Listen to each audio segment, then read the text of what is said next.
Hello बच्चों, कैसे हैं आप सब। पढ़ाई अच्छी चल रही होगी। आज हमें जो चैप्टर स्टार्ट करना है वो करना है states of matter 11th class में। ठीक है, अब आपको ये पता है कि स्टेट किसी चीज़ की स्थिति होती है, कौन किस स्थिति में है। तो वो हमने 3 पढ़ी हैं। वैसे तो हमारे पास 5 हैं, पर हम जनरली किन की बातें करते हैं? 3 की, सॉलिड की, लिक्विड की और गैस की। हमें इस चैप्टर में बच्चों किसके बारे में पढ़ना है? हमें पढ़ना है गैसेस के बारे में, और थोड़ा बहुत हम पढ़ेंगे तो लिक्विड के बारे में। सॉलिड स्टेट को हम पढ़ेंगे 12th क्लास में, हमें यहाँ नहीं पढ़ना। पर आप बेसिक डिफरेंस जानते हैं। अब देखो, इन्होंने हमें यहाँ साफ साफ दिखाई दे रहा है कि सॉलिड में स्पेस नहीं होता है पार्टिकल्स के बीच में ज़्यादा।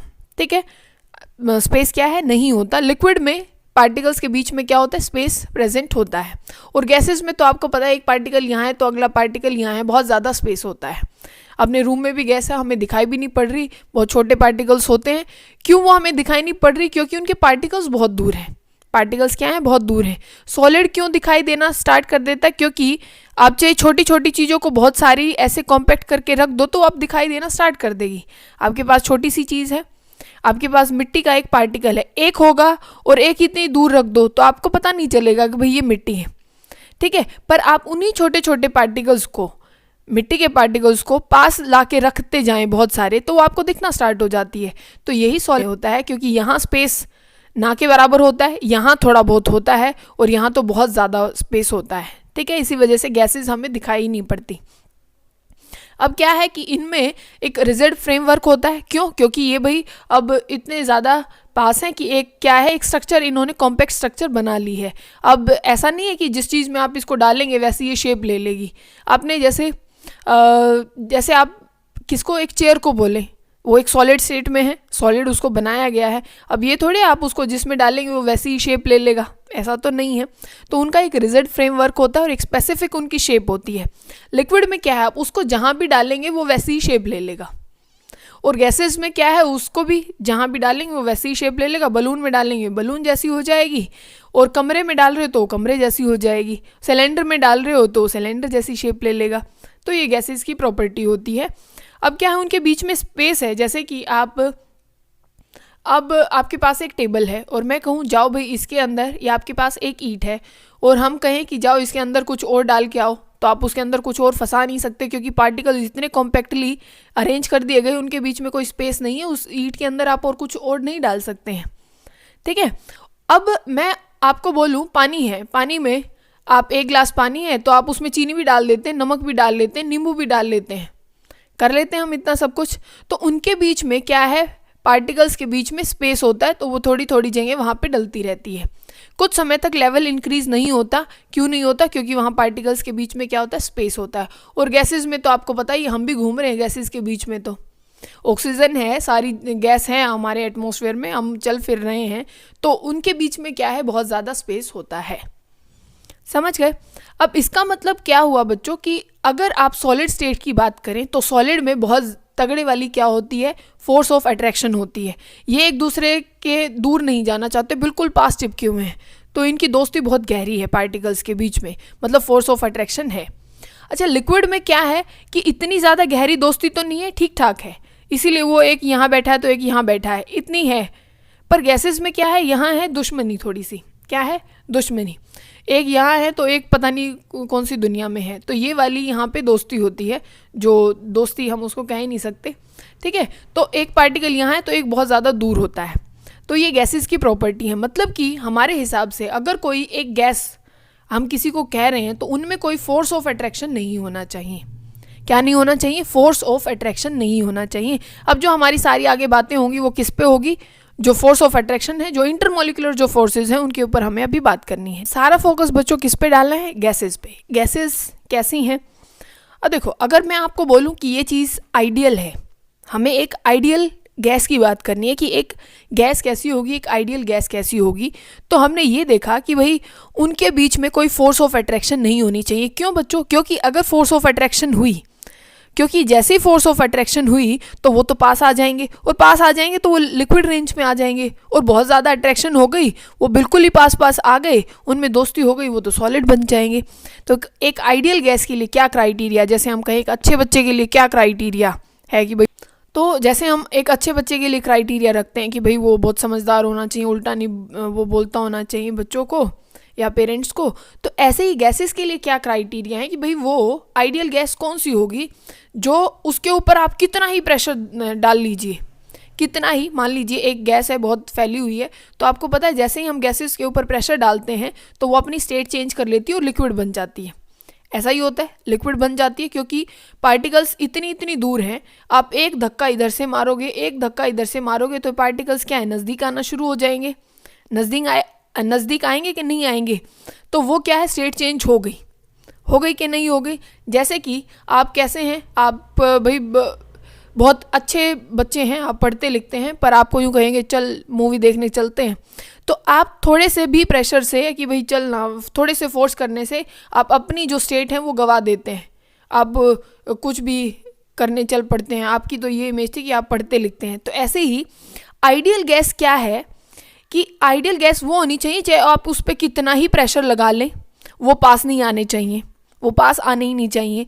कितना ही टेम्परेचर लगा लें, कितना टेम्परेचर कोई भी प्रेशर लगा ले, वो अपनी स्टेट चेंज ना करे। अगर कोई ऐसा करता है तो वो क्या होती है, आइडियल गैस होती है। पर ऐसा कुछ होता ही नहीं, ऐसा कुछ होता नहीं। ये अजम्पशन है कि हम यूँ कह दें कि भाई एक अच्छा बच्चा ऐसा होगा ना, होता नहीं है। सब में कोई ना कोई कमी तो होगी, ठीक है। हम भगवान को कह सकते हैं भाई आइडियल, उसी को मान के हमने चले हैं। तो आइडियल गैस में बच्चों क्या कि अगर आपके पास स्टेट वेरिएबल होते हैं, एक होता है प्रेशर, एक होता है वॉल्यूम, एक होता है टेम्परेचर, एक होता है नंबर ऑफ मोल। आपको पता होगी एक इक्वेशन लिखते हैं हम, आइडियल गैस इक्वेशन क्या है, PV is equal to nRT। PV is equal to nRT। ये प्रेशर है, वॉल्यूम है, नंबर ऑफ मोल है, ये गैस कांस्टेंट है, और ये T टेम्परेचर है। प्रेशर को, वॉल्यूम को, नंबर ऑफ मोल को और टेम्परेचर को, इनको स्टेट वेरिएबल्स बोलते हैं। क्यों बोलते हैं? क्योंकि अगर जैसे ही आप प्रेशर को, वॉल्यूम को अगर इनको घटाते हो या बढ़ाते हो तो वो किसी भी चीज़ की स्टेट बदल सकते हैं। बात समझ गए ना? जैसे कि आपके पास एक लिक्विड है, आपके पास पानी है, आपके पास पानी है एक बर्तन में, और आपने टेम्परेचर बढ़ा दिया बच्चों, तो उसको वो किस में, गैसेस फॉर्म में कन्वर्ट कर देगा, क्योंकि वो उनको एनर्जी देगा और वो कहेगा जाओ तुम भाग जाओ, वो दूर दूर चले जाते हैं। तो ये होते हैं स्टेट वेरिएबल्स, जो कि अगर अप्लाई करने पे, घटाने से या बढ़ाने से उस सिस्टम का स्टेट बदल देंगे, सॉलिड से लिक्विड, लिक्विड गैस ऐसे बना सकते हैं। तो इनको हम स्टेट वेरिएबल्स बोलते हैं।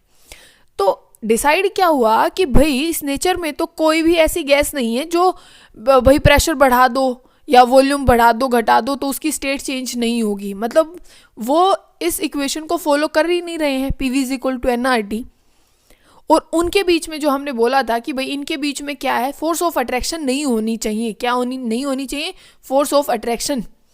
तो वो भी मिल गई, उनके बीच में तो अट्रैक्शन होती है। बात क्या है, उनके बीच में तो अट्रैक्शन होती है। तो हमें वही देखनी है कि किस तरीके की फोर्स ऑफ अट्रैक्शन गैसेस में प्रेजेंट होती हैं। अब देखो, आपके पास दो तरीके के मॉलिक्यूल्स होते हैं, ठीक है। हमें फोर्सेस देखनी है बच्चों। आपके पास दो तरीके के मॉलिक्यूल होते हैं नेचर में। कैसे? एक होता है पोलर, ध्यान से समझते जाना। एक होता है कैसा मॉलिक्यूल? Polar molecule. एक कैसा होता है? Non polar molecule. कैसा? Non polar molecule. पोलर क्या होता है बच्चों? पोलर मतलब पोल जो क्रिएट कर देते हैं, पोल। अब पोल कैसे क्रिएट करेंगे? जैसे कि एक पॉजिटिव पोल और एक कैसा, नेगेटिव पोल। दो पोल हम केमिस्ट्री में पढ़ रहे हैं, एक पॉजिटिव और एक नेगेटिव। ये बनते कैसे हैं वो देख लो। मान लो आपके पास एक मॉलिक्यूल है जिसको हम बोल रहे हैं HF। क्या है? HF। हाइड्रोजन और ये फ्लोरीन का हमने एक मॉलिक्यूल बनाया। अब देखो यहाँ पोल कैसे क्रिएट होते हैं। आपको पता है अपनी पूरी केमिस्ट्री में फ्लोरीन सबसे ज़्यादा इलेक्ट्रोनेगेटिव है। क्या है? फ्लोरीन सबसे ज़्यादा इलेक्ट्रोनेगेटिव है। अब ये क्या है, इससे रुका नहीं जाता। इन दोनों की भी पार्टनरशिप हुई थी, हाइड्रोजन और फ्लोरीन ने मिलकर एक कंपनी खोली। पर फ्लोरीन तो निकला धोखेबाज। वो बोला, पहले तो यूँ बात हुई थी कि भाई हम दोनों क्या करेंगे, आप अपना इलेक्ट्रॉन रखें और मैं अपना इलेक्ट्रॉन रखता हूँ और उनकी शेयरिंग करेंगे। पर फ्लोरीन ने किया धोखा। उसने क्या किया, चल बे तो हाइड्रोजन ये मेरे को दे दे, उसने छीन लिए। और तब भी अपनी केमिस्ट्री में कोई इलेक्ट्रॉन लेता है तो उसके ऊपर आ जाता है नेगेटिव चार्ज। अच्छा भाई, इसके तो चले ही गए ना, हाइड्रोजन के चले गए, तो इसके ऊपर अपने आप क्या है, पॉजिटिव चार्ज। ये दान करना नहीं चाहता था, जबरदस्ती करा लिया गया। तो ये बन गया नेगेटिव, ये बन गया पॉजिटिव। तो दोनों पोल क्रिएट हो गए, एक पॉजिटिव पोल और एक नेगेटिव पोल। यही होता है कैसा, पोलर बॉन्ड होता है। कैसा, पोलर बॉन्ड। और नॉन पोलर कैसा होता है बच्चों, मान लो एक आपने रख दिया फ्लोरीन और दूसरा भी रख दिया फ्लोरीन, कौन किसके आगे क्या चलाने वाला है, कोई मुंह नहीं खोलने वाला, क्योंकि ये भी तो फ्लोरीन है और ये भी फ्लोरीन। अगर ये गंदा है तो ये महान है, ये उससे महान है, समझ गए ना। तो ये होता है तब सिमिलर चीज़ रख दी जाती है, हाइड्रोजन और दूसरा भी हाइड्रोजन, ऑक्सीजन और यहाँ भी ऑक्सीजन, ये एक दूसरे के ऊपर किसकी चला सकते हैं, तो यहाँ कोई पोल नहीं बन सकता क्योंकि ये सिमिलर है, तो ये कैसे हो जाते हैं, नॉन पोलर, और ये क्या होता है, पोलर।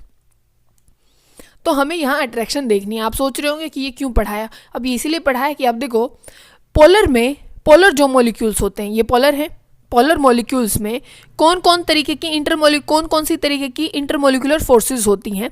एक होती है बच्चों डाइपोल डाइपोल इंटरेक्शन, कौन सी, डाइपोल डाइपोल इंटरेक्शन, कैसी, डाइपोल डाइपोल इंटरेक्शन।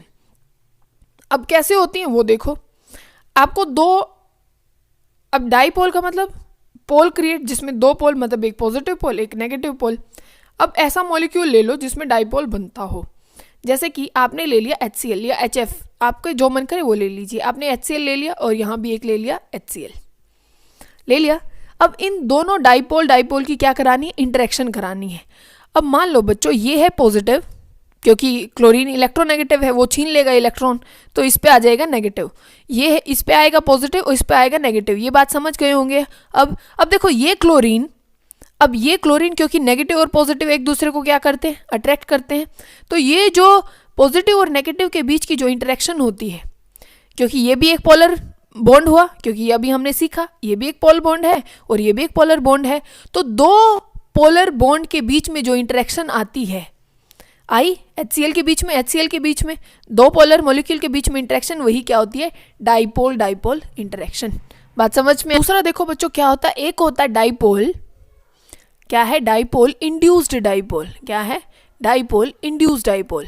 इंड्यूस का मतलब पता है ना आपको, कि एक को देख के दूसरा बदल जाए, इंड्यूस हो जाए। कि जैसे कि आप क्या हैं, आप बिल्कुल नहीं पढ़ते, पढ़ाई में आप बिल्कुल अच्छे नहीं हैं, पर आपके पास एक ऐसा बच्चा बिठाना शुरू कर दिया जो पढ़ता है, तो आप चाहे उससे जलें, चाहे आपको कैसा भी लगे, आप भी थोड़ा सोचेंगे भाई ये इतना पढ़ता है तो मैं भी तो पढ़ ही सकता हूँ। पढ़ सकते हो कि नहीं पढ़ सकते, तो यही है इंड्यूस, किसी को देख के हम बदल जाएं, तो यही क्या होती है, इंड्यूस्ड। आपके अंदर भी कुछ हिम्मत सी जागी, भाई मैं भी कर सकता हूँ, तो ये इंड्यूस्ड होता है। तो डाइपोल को देख के, जो डाइपोल था ही नहीं उसमें भी थोड़ी सी हिम्मत जागी कि भाई मैं भी डाइपोल बनूंगा, ठीक है। तो ये काम किसका है, डाइपोल का। आपके पास बच्चों HF है, क्या है, HF का मॉलिक्यूल है, क्या है, HF का मॉलिक्यूल आपने लिया, ये तो डाइपोल है ही, क्योंकि ये नेगेटिव बनने वाला है और ये पॉजिटिव बनने वाला है। अब एक क्या आपने यहाँ पे रख लिया, आपने यहाँ पे हाइड्रोजन को रख लिया, किसको रख लिया बच्चों, हाइड्रोजन को, H2 यहाँ रख ली, वो तो नॉन पोलर बॉन्ड है, उसमें तो कोई डाइपोल नहीं बनता। मान लो ये H है और इधर भी H है, कोई डाइपोल नहीं है, नहीं बना ना, क्योंकि दोनों एक जैसे हैं। फ्लोरीन पर इतना खतरनाक है, वो जहाँ भी जाएगा उसको देख देख के, अब ये हाइड्रोजन वो उस पड़ोसी का भी छीनने की कोशिश कर रहा है कि तू क्या बन, पॉजिटिव बन, क्योंकि ये इतना इलेक्ट्रोनेगेटिव इतना है कि ये इसमें भी इंड्यूस कराएगा चार्ज को, कि ये क्या बनेगा, पॉजिटिव, और ये कुछ समय के लिए होता है बच्चों। अब ये तो नहीं है कि उसको परमानेंट देख के आप बदल जाएं, है ना, ये इंड्यूस कुछ समय के लिए। मान लो उसको आप हटा दिया और एक फिर ऐसे बच्चों को बिठा दिया जो सारा दिन बात करता है कि आज तूने वो सीरीज़ देखी, आज तूने वो मूवी देखी, आज तूने गेम देखा, तो फिर आप फिर से बदल जाएंगे। तो यही है कि यहाँ पे इस नेगेटिव को देख के यहाँ पे क्या चार्ज आ गया, पॉजिटिव, और इस हाइड्रोजन पे आ गया नेगेटिव। तो यही है कि एक डाइपोल ने दूसरे उस पे क्या कर दिया, चार्ज को इंड्यूस कर दिया, तो डाइपोल इंड्यूस्ड डाइपोल। यहाँ डाइपोल था नहीं, इंड्यूस किया गया, किसके द्वारा किया गया, डाइपोल। तो डाइपोल इंड्यूस्ड डाइपोल इंटरेक्शन हुई ना। तो यही फोर्सेस की हम देख रहे हैं, इनके बीच में जो फोर्सेस हैं कि किसके तहत ये एक दूसरे को अट्रैक्ट कर रही हैं, तो ये इंड्यूस्ड डाइपोल इंटरेक्शन। अब फिर क्या है बच्चों, एक होता है ion ion interaction. Ion ion interaction तो आप जानते हैं भाई, एक Na पॉजिटिव है और एक Cl नेगेटिव है, ठीक है, ये दूसरे को एक अट्रैक्ट कर रहे हैं ना, Na पॉजिटिव और नेगेटिव तो अट्रैक्ट करेंगे ही करेंगे, ठीक है। अब यहाँ पे आप चाहे कोई और आयन ले आइए, चाहे Na पॉजिटिव Cl नेगेटिव यही कर दीजिए, तो ये एक दूसरे को अट्रैक्ट करेंगे। तो जो आयन और आयन एक दूसरे को अट्रैक्ट करते हैं, आयन्स जो एक दूसरे को पॉजिटिव और नेगेटिव जो अट्रैक्ट करते हैं, वो जो फोर्स ऑफ अट्रैक्शन होती है उसको हम क्या बोलते हैं, आयन आयन इंटरेक्शन। अब क्या है बच्चों, आयन डाइपोल इंटरेक्शन, मतलब आयन के बीच में और किस में, डाइपोल के बीच में जो इंटरेक्शन होती है। आयन और डाइपोल में आप देखें तो आप पानी का और नमक का एग्जाम्पल लें। आपने पानी में क्या डाल दिया बच्चों, नमक डाल दिया। तो नमक कैसे टूट जाता है वहाँ पे, Na पॉजिटिव में और Cl नेगेटिव में, ऐसे ही होता है। अगर इन दोनों की अट्रैक्शन होती है तो आयन आयन, पर अब की बार हमें किसकी करानी, आयन डाइपोल की। अब आप पानी ले, पानी कैसा होता है, H2O होता है। और H2O कैसे होता है बच्चों, आपको ये पता है कि ये होता है नेगेटिव और ये H कैसे हो जाते हैं, दोनों पॉजिटिव, क्योंकि O ज़्यादा इलेक्ट्रोनेगेटिव है। होता है कि नहीं होता। अब देखो पॉजिटिव से कौन अट्रैक्ट करने वाला है, पॉजिटिव से कौन अट्रैक्ट करने वाला है, ये O नेगेटिव। तो इस Na पॉजिटिव को ऐसे पानी घेर लेगा, ये ऐसे ऐसे ऐसे करके, ये झिंगा लाला करके ऐसे ये इसको अट्रैक्ट कर लेगा। और नेगेटिव को बच्चों कौन अट्रैक्ट करने वाला है, H पॉजिटिव। मतलब अब की बार पानी अपनी ऐसी शक्ल बना लेगा, ये इधर ऐसे, क्योंकि ये क्या है, पॉजिटिव है। तो ये कैसी इंटरेक्शन है, आयन के बीच में और किसके बीच में, ये डाइपोल के बीच में। क्योंकि ऑक्सीजन जो H2O है उसमें तो डाइपोल है ना बच्चों, क्योंकि ये देखो H पॉजिटिव है और यहाँ पे क्या है, ऑक्सीजन है। ऑक्सीजन ज़्यादा इलेक्ट्रोनेगेटिव है तो इलेक्ट्रॉन छीन लेगा और यहाँ बन जाएगा नेगेटिव। तो डाइपोल आयन डाइपोल इंटरेक्शन ये होती है। समझ गए ना, इसी को बोलते हैं बच्चों हाइड्रेशन। ठीक है, देखो ये पूरा फिनोमेना होता है, एक होता है सॉल्वेशन। क्या होता है, सॉल्वेशन। क्या है, सॉल्वेशन। अगर सॉल्वेंट पानी होता है, अगर घेरने वाला जो सॉल्वेंट होता है अगर वो पानी है तो वो हाइड्रेशन हो जाता है। अगर यहाँ पे जो सॉल्वेंट अमोनिया होता, अगर बच्चों यहाँ पे क्या होता, अमोनिया होता, तो हम उसको क्या बोलते हैं, अमोनिएशन। समझ गए ना। तो सॉल्वेंट के ऊपर है तो ये जो फिनोमेना है उसको सॉल्वेशन बोलते हैं। अब बच्चों जो अगले तरीके की जो फोर्सेस होती हैं जो नॉन पोलर मॉलिक्यूल में प्रेजेंट होती हैं, किसमें, जैसे कि H2 में है, O2 में है, आपके जो हीलियम है, जो इनर्ट गैसेस हैं उनके अंदर जो फोर्सेस प्रेजेंट हैं उनको बोलते हैं हम कौन सी फोर्सेस, लंडन फोर्सेस बोलते हैं। जो नॉन पोलर मॉलिक्यूल्स होते हैं बच्चों उनमें कौन सी फोर्सेस होती हैं, लंडन फोर्सेस होती हैं, जिनको एक नाम और दिया गया था डिस्पर्जन फोर्सेस। कौन सी, डिस्पर्जन फोर्सेस। किनको, लंडन फोर्सेस को डिस्पर्जन फोर्सेस भी हम बोलते हैं। और ये किन में प्रेजेंट होती हैं, नॉन पोलर मॉलिक्यूल्स में ये फोर्सेस प्रेजेंट होती हैं।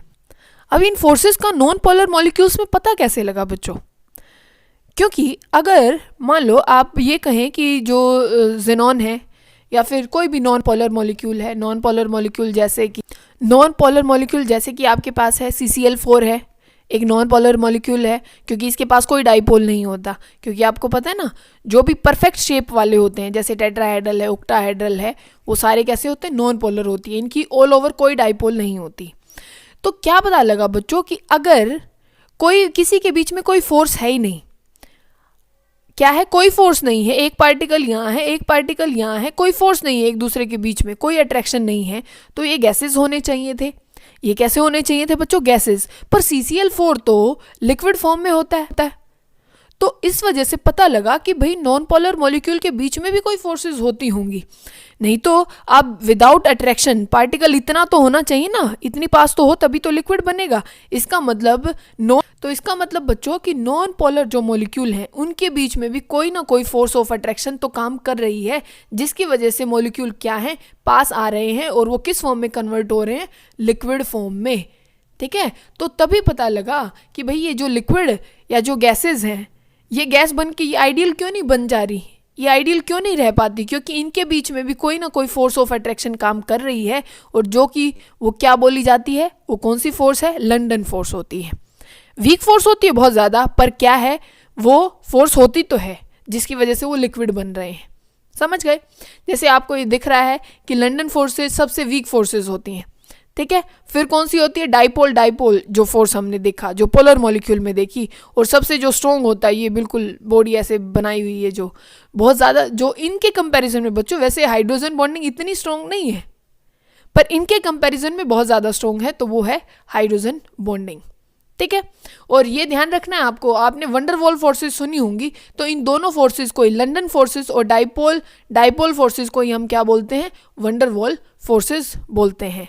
ठीक है, होती क्या है, हाइड्रोजन बॉन्ड जैसे कि जो कौन कौन बनाता है, हाइड्रोजन बॉन्ड बच्चों होता क्या है, देखो हाइड्रोजन बॉन्डिंग वो होती है जो किसके बीच में हाइड्रोजन होना ज़रूरी है और एक आपके पास फ़ोन होना ज़रूरी है। फ़ोन अपना मोबाइल नहीं, मतलब फ्लोरीन, एक ऑक्सीजन और एक नाइट्रोजन, ये होना ज़रूरी है आपके पास। जैसे बच्चों H2O में हाइड्रोजन बॉन्डिंग है, HF में हाइड्रोजन बॉन्डिंग है, पर क्या HCl में हाइड्रोजन बॉन्डिंग होगी? नहीं होगी। तो अब H2O में क्यों है? क्योंकि ऑक्सीजन भी है, हाइड्रोजन भी है। अब यहाँ क्या है? हाइड्रोजन है, फ्लोरीन है, यही तो कंडीशन थी। अब देखो क्वेश्चन क्या है, आपको पता है HCl एक गैस होती है पर HF लिक्विड है। क्यों? क्योंकि देखो नेचर सेम है दोनों में कि भाई हाइड्रोजन है, फ्लोरीन है, पर क्या हुआ कि जो हाइड्रोजन और जो फ्लोरीन है उनके बीच में एक एक्स्ट्रा जो बॉन्डिंग आ जाती है, एक्स्ट्रा बॉन्डिंग के कारण एक एक्स्ट्रा बॉन्डिंग यहाँ पे आ जाती है जिसको हम क्या बोलते हैं हाइड्रोजन बॉन्डिंग। तो इसकी वजह से इसका जो बॉइलिंग पॉइंट है, अट्रैक्शन ज़्यादा बढ़ गई। एक तो नॉर्मल अट्रैक्शन थी, एक हाइड्रोजन बॉन्डिंग और आ गई जिसकी वजह से ये मॉलिक्यूल और पास हो गए और वो क्या बन गया? लिक्विड बन गया। पर HCl किस फॉर्म में होती है? गैस फॉर्म में, क्योंकि वहाँ पे कोई हाइड्रोजन बॉन्डिंग नहीं होती। क्योंकि ये देखो क्लोरीन है, क्लोरीन तो हमने कंडीशन में नहीं लिया, हमने तो कौन लिया? फ्लोरीन लिया, ऑक्सीजन।